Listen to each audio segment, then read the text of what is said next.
It's the Church Solutions Podcast. My name is Phil Thompson. Thanks for being with us today. Steve Lacy is normally with us, but he's gone again. He's gone like 2 weeks in a row, and this time I think he's going skiing up in Flagstaff. So good for him. And I'm going to head to the beach probably tomorrow for a few days myself in San Diego. We're in Tucson, in case anybody cares or even wonders about that. But thanks for being with us today. We're glad that you are part of our Church Solutions podcast. And just a couple housekeeping notes here. We are having a webinar coming up March 12th, and it's the title of the webinar is 12 Tips to Making Your Easter Streaming Service Successful. So we're going to go over some tips that will help you get ready for Easter. It's March 31st, and hopefully you're hearing this before March 12th. So you can sign up for our webinar. It's free. It's going to be about a half hour long. We'll do some Q&A afterwards, and you just subscribe to it. You can just reserve your seat, I guess is the term we like to use. Just go to webinar.streamingchurch.tv, and you can sign up there for free. And we'll get you up to date on things happening there, give you a link to the webinar, and that is March 12th. It's going to be 12 noon Eastern time. And so we hope that you'll join us. And while you go to webinar.streamingchurch.tv, you can also see there's past webinars you can click a link on, and you can look at some of the webinars we've done over the past. We did a lot last year, but we've done webinars for a long time. So we've got a bunch of them out there. Hopefully we'll help your church or your ministry. Okay.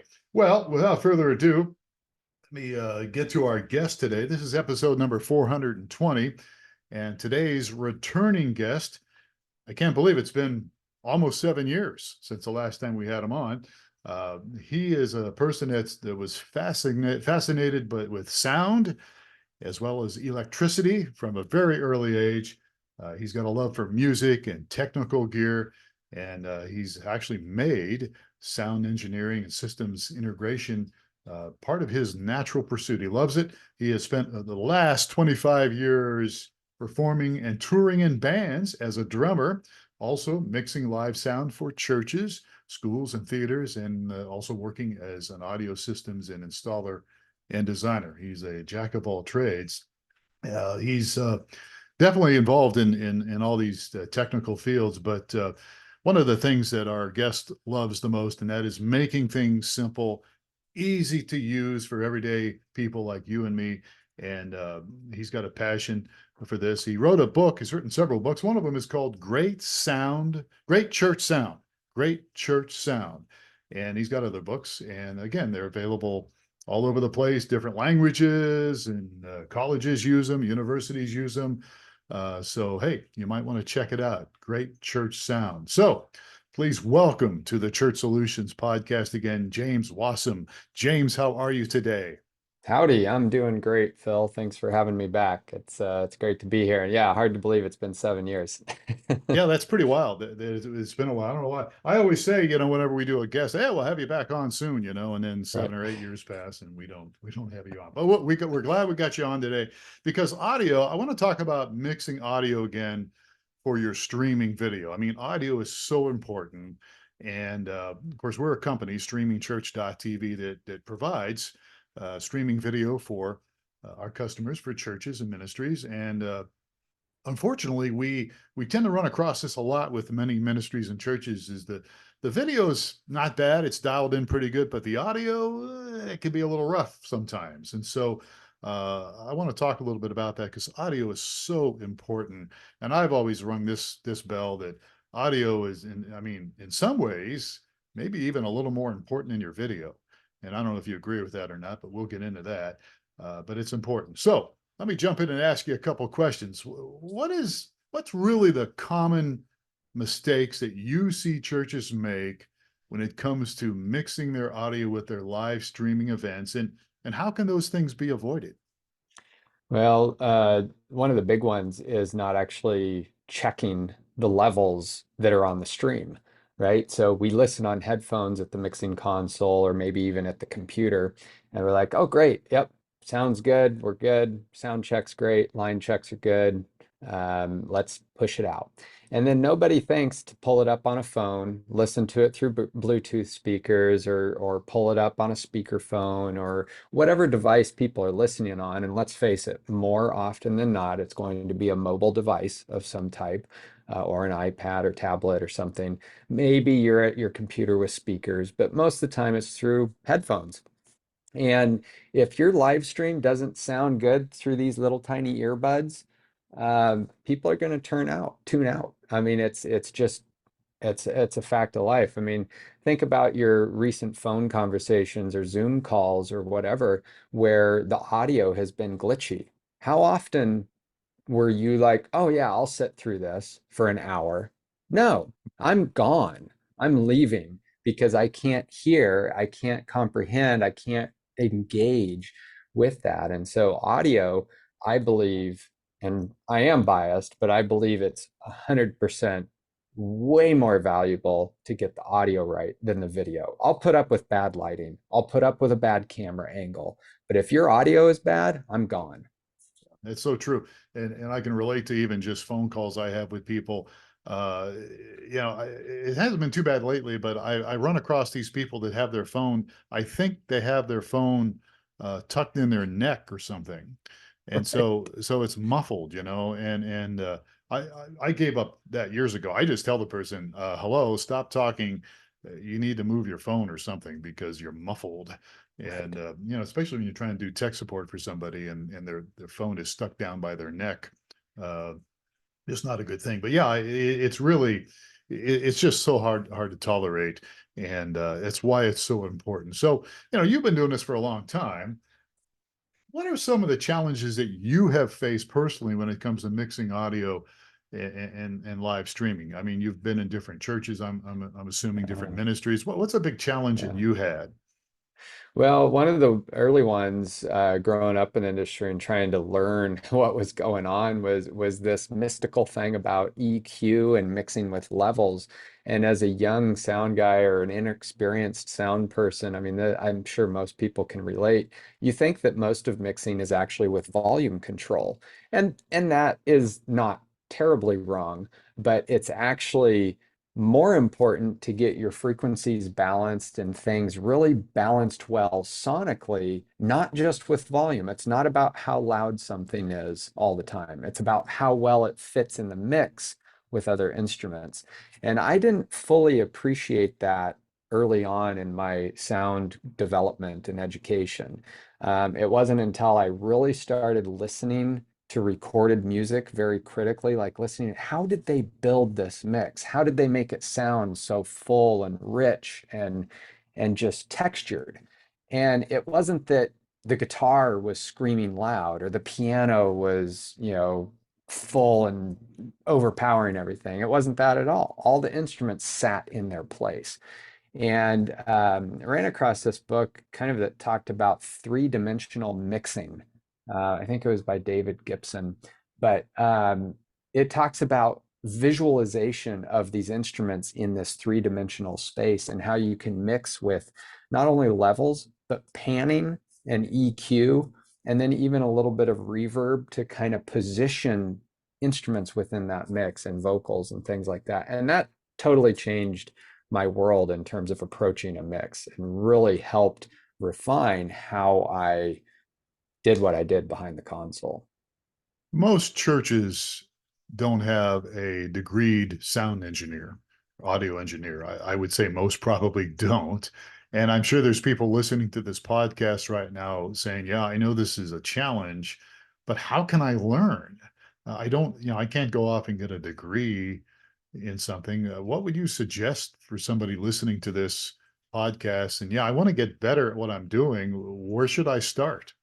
Yeah, that's a great question. That's exactly what started me on my journey with Great Church Sound and some of the educational resources and the book and training is that I I was a professional. I was doing this as my day job, right? Doing sound systems and training and installing and designing. And but there was nobody helping the church market. And even I became a leader pretty quickly just because it was my job kind of thing. But I remember handing a book to one of my volunteers. It was the Yamaha Guide to Sound Reinforcement. Amazing book. I love it. It's great for geeks. If you're a geek, get that book on sound. But the eyes glazed over. It was like, no, I'm not reading this massive textbook on pro audio. It's like, I don't have time for that. I can't even comprehend half the physics in there, right? And that's totally fine. You don't need to. What's important is understanding just a few basics and setting up your mixing console with, the gain structure, what I call the garbage in, garbage out knob. If it's not set up so that you're getting good quality full sound into one channel at a time, you're not going to get great sound out of that channel. You can't fix that even with a fancy mixing console. So you start at the top of the console and you work your way down. And with EQ, people think of that as kind of a black art sort of thing. It's like, oh, this is this magical tool. How am I ever going to master it? It really starts with the basics. Even a three-band EQ of high, mid, and low frequencies, you can affect a lot of change on your signals by playing around with those. One of the most powerful things in EQ that I learned early on was cutting out low frequencies from most of the instruments on the stage. And that cleared up my sound immensely because it created space for the bass guitar or those lower notes in the piano. And I got rid of all that muddiness that was in the mix just by removing some of the lows. Same thing with vocals. You don't need all those bassy, throaty vocals in your mix necessarily, if you want the vocals to come out on top. So you play around with those things, and it's really practicing. Do it in a safe space. Like, don't do your practice during Sunday morning services, right? I mean, you should be practicing during sound checks. If you have a friend that plays guitar or sings, or you can have a trio of folks on stage, that's a great place to practice because you can focus on those individual parts in a low risk environment and learn what every knob on your console does. And again, you only have to learn one channel and then apply it to all the other channels on your board. So it's step by step, and start with the basics. Don't reach for that compressor or the reverb. Don't try to go crazy with parametric EQ. Just start with the simple stuff. Hmm. That's good advice. So some of these things you mentioned, I guess I would call them equipment or tools. Do you have any go-to tools and software for audio and video mixing? Well, I think one of the most powerful tools is the ones you have available, right? Those are I mean, use what you've got. So if you've got an analog mixing console, you might be limited to what tools you have, and you may need to add a couple key software or outboard gear tools that can totally change your mix. So let's start there, since that's the most basic setup. Let's say you're a small church, you've got an analog console, maybe you've got a three-band EQ if you're lucky. Maybe it's two bands, whatever it is, high and low. But you start there, you try to get your mix dialed in. And let's think about the live stream in particular. When you send that out to the computer, is that its own mix, or is it a parallel mix with your main house feed, right? Is it what's going to the speaker the same as what's going to your computer? Well, typically what you have to do with a live stream mix is you really should be compressing it.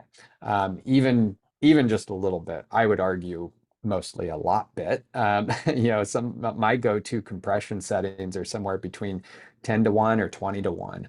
Now, why And is that? Let me jump in. Why do you need to yeah, compress it so much? that's a great question. And we kind of covered this earlier, that listening to the mix, the final live stream sound, what happens is it might sound great in the room, but we have room acoustics. We have the sound on the stage that we're hearing fundamentally in the room that might not even be through the loudspeakers. But what is the listener on the other end of that stream hearing?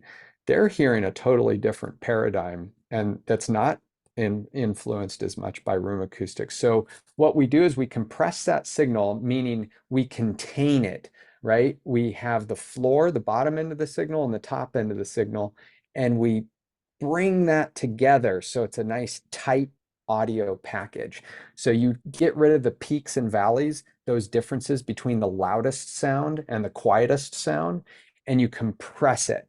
And basically, it's what you hear on the radio. If you listen to regular old radio, you'll hear a lot of compression. And the reason for that is to control the dynamic range, the difference between low and high or loud and soft.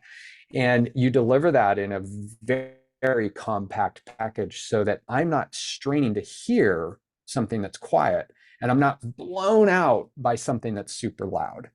And so that's why compression is so important for live streaming. Because if I have you in my ears and I'm really straining to hear something and I turn it up, and then all of somebody bangs a snare drum or a cymbal, and my ears are shot, the rest of the day. So it's a pretty important tool to use, and it helps increase the quality of your live stream immensely. That's good stuff. So uh, let's talk just real practical here, because I'm sure there's people wondering about this. All right, so they have a live encoder for streaming video, and either they have it on their computer software, or they have, a box, some hardware, like an Epithan device or Teradek device or something else that's hardware. Uh, let's see if I can explain this right. I remember at my church many moons ago, we had one of our guys set up what he called an isolator. So he had, they had the typical house sound mixing, but then he had this isolator set up where uh, there was it went to a whole different area, like the back room, where he actually mixed the sound for the internet. Mark Small and Tony Harrison, in case they're listening, those guys did that, and that's how they mixed it down, and it sounded really good. But there's other ways to do this. I mean, what do you think is the best way? And remember, we're talking a church of probably 150, 300 people on an average. What do you think is the best way for people to get the sound into the encoder so that it's, not terrible, so that it's Well, good? yeah. So there's two scenarios. One is you're basically harvesting one mix and using the main feed. The other is that you're able to create a sub mix, whether that's in a back room somewhere or whether that's on one console and it's the main desk. So let's take an analog board or a digital board that's a little more simple. You're going to take a parallel feed, so to speak. Ideally, it will be volume controlled off its own auxiliary output channel. You're not just going to patch into the main outputs necessarily. What you don't want to have happen is that you adjust the main output for the room and your live stream output goes up at the same time, right? You want at least that segmentation between the live output to the room and the live output to the computer. So you take your channels, and maybe that's as simple as a post fader selection to an auxiliary group, and you send that out to the computer. Make sure you put a compressor between the mixing console and the computer if you have one. They make very cheap, economically viable compressors that you can do that. Just a little hardware piece you put in line with the cable. Or in the computer, even free streaming softwares have this, like OBS and some of the others. You can use a compressor plugin on the audio input for OBS. Some of the hardware encoders also have this built in. You might have to go through the menus and try to configure that depending on the type of hardware you've got. But doing a little bit of compression on that feed in will help immensely with that. So that's the simple route. The other route, and kind of an intermediate route without a dedicated streaming console for your mix, is to take, let's say, a digital console, and you have these different auxiliary or matrix buses. You might have a layer underneath your main console for the live room that you can switch over to and mix a totally separate mix with the same set of inputs, but now you're mixing to that auxiliary channel separately, and it's not at all tied to your main room. And you can mix that appropriately, and then you can even apply a compressor on the digital console to that main output to the computer. So you can do 90% of the heavy lifting with your audio on one console for both the live feed in the room and the live streaming feed.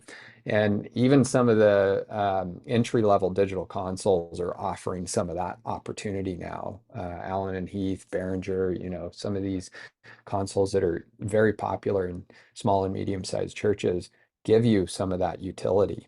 And that can be very powerful. And then, like you said, a more advanced solution is basically splitting off each of your audio inputs. One goes to a live sound console, the other goes to a production console. And that console, you're getting the same sources in, but vastly different processing. Every channel has a different EQ. You're applying different effects and compression, and it's a totally different mix. And like you said, yeah, often it's in a back room somewhere. You have zero influence of the room acoustics, or you're not even hearing that stuff. It's just what you get from the stage. And hopefully, we can talk about this as well later, but hopefully, some room mics. You need some room tone in your mix. That gives you that ambiance and that space to create that Well, atmosphere on the live stream. elaborate on that a little bit. That's a good point. Tell us a little more about that.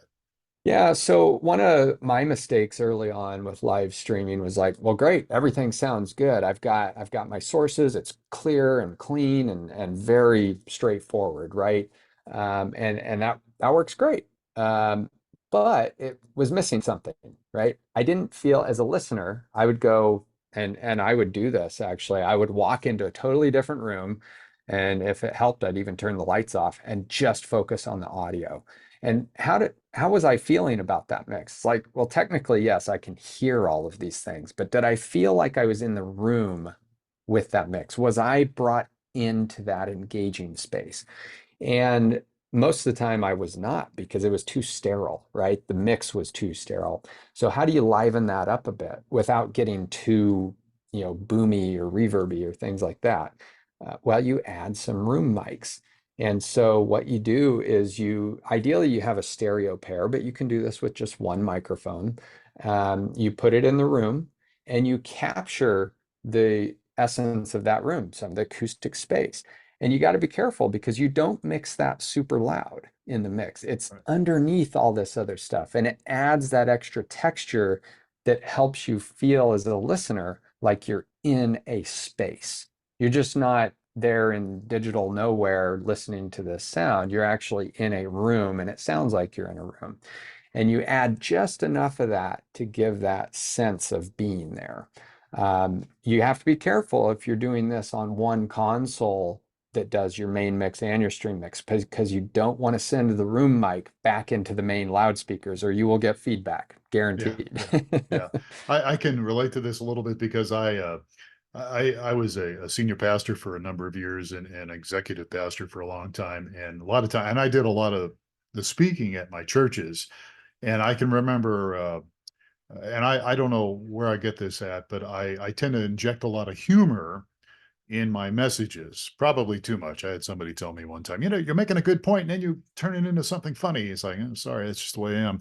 But one of the things I noticed was in one setup, I would make comments and people would laugh, and you could kind of get the feel that your members were, you know, laughing at what you said, a joke you said, or something you said that was humorous, but if I listened to it on tape, I couldn't hear anybody's responses, anybody's reactions.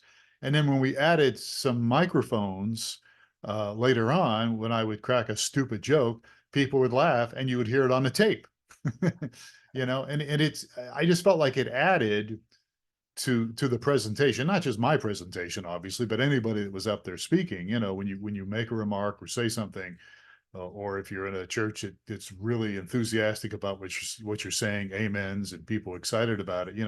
When that shows up in the recording or in the live stream, it really adds to the experience for the people viewing or listening. It really does. And that's where we talk about the audio being connected with the visual side of it. And, the technical term, I guess, would be the psychoacoustics of that mix or that space. How is that engaging you psychologically, and how is that inviting you in to participate? Yeah, yeah, so important. It really these are little things that aren't really, they're not that complicated to do, right? I mean, you can add a lot to what you're doing with your live streaming or even just recording audio by adding some of these things we're just talking about, right? It's not overly expensive. It's not overly Yeah. complicated. No, right? what I will say, and the mistake a lot of people make with live streaming is not preparing enough for that live stream. Let's say you're used to running your worship services day in, day out, every week, whatever it is, and you're like, yeah, this is great. We've got this sound thing figured out. Well, now you introduce live streaming to it, and you're like, okay, great. Well, I just plug this in, hit the red button, and I go live. Not quite, right? So, I mean, hopefully it gets to that point. But in the beginning, and especially if you haven't really got it perfected the way you like it takes an extra 30 minutes or an hour or a day to set up for some of these live stream mixes, depending on how complicated it is.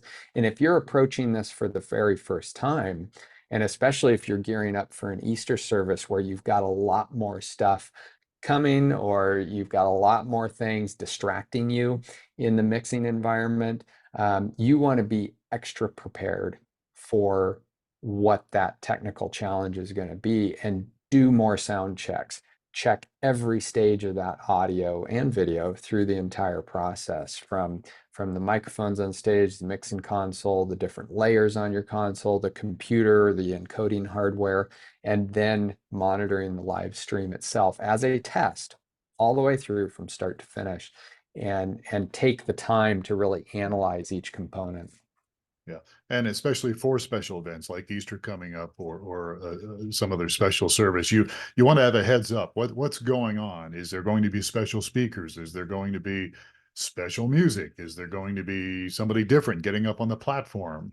All that stuff you want to be prepared for. But again, I think everything, if you can create a routine, and I know the special event, we're not talking a special event here with a routine, but for your Sunday presentations or Sunday nights or Wednesday nights, if you have a routine and you're doing those things you just said and they're a routine, it doesn't become so overwhelming, right? Right. It's like, okay, this is part of what we do here, and we've got a checklist, and we go through it, and you get into a habit of doing it, and it makes life a lot easier. Okay, we're almost out of time here. A couple things I want to say. Uh, by the way, I wrote a blog, and I didn't put your link in it, but I'm going to put a link for more information. The link is greatchurchsound.com, right? Yep, that's Yeah. right. Yep.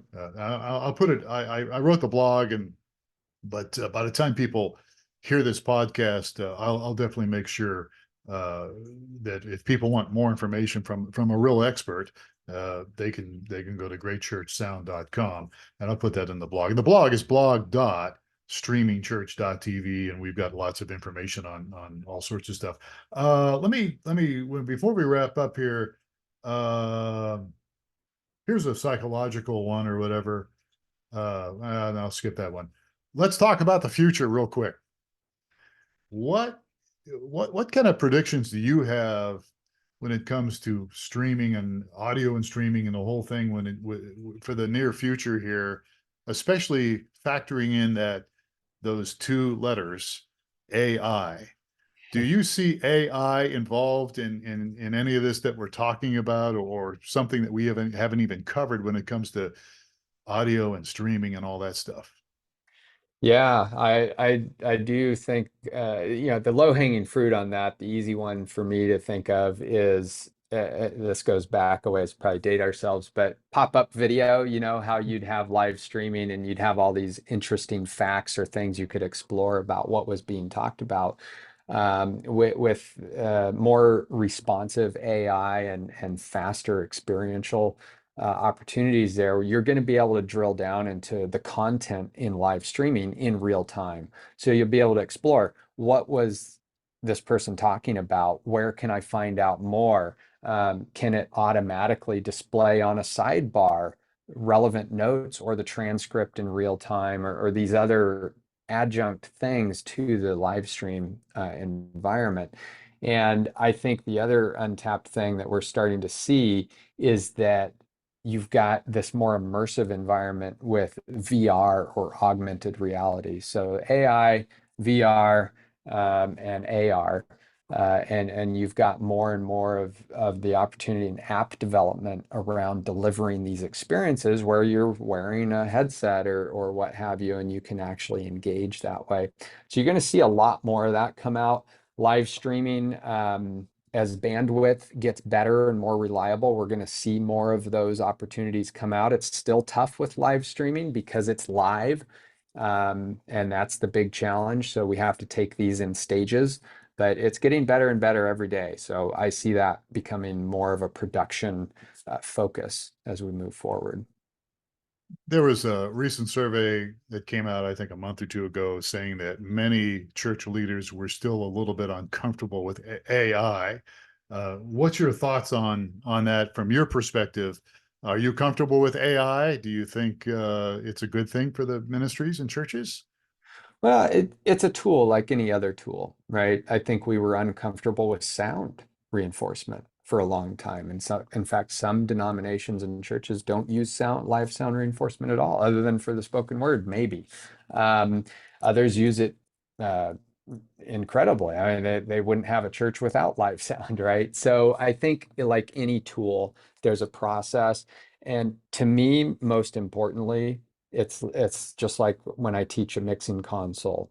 Use the tools that you have and know why you're using the tool. Don't just go out and look for an AI thing just because it's cool and oh, I heard this is what we should be doing. No, know why you're using it in your ministry and for the function in your ministry that it's supposed to fulfill, and you'll be fine. There's no reason to be afraid of AI or any other technology inherently.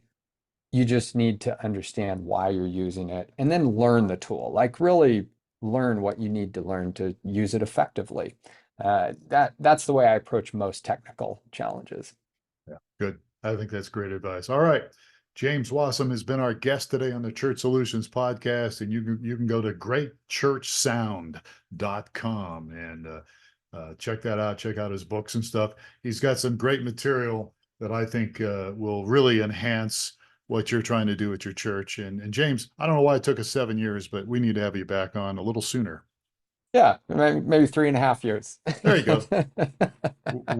We'll cut that in half. All right, sounds good. Well, thank you, James, and folks, thank you for being a part of the Church Solutions podcast. Be sure and subscribe to us wherever you get your podcasts. We're always open to your feedback and anything you want to give us. We are very open to helping your church and ministry, and you can always reach out to us at streamingchurch.tv. If you want some more information and you missed some of this information, we can get it to you from James. All right. Thanks again, James. We appreciate your time. You're welcome. Thank you, Phil. And folks, please take care of yourselves and each other, and we'll catch you again on another episode of the Church Solutions Podcast. I'm Phil Thompson.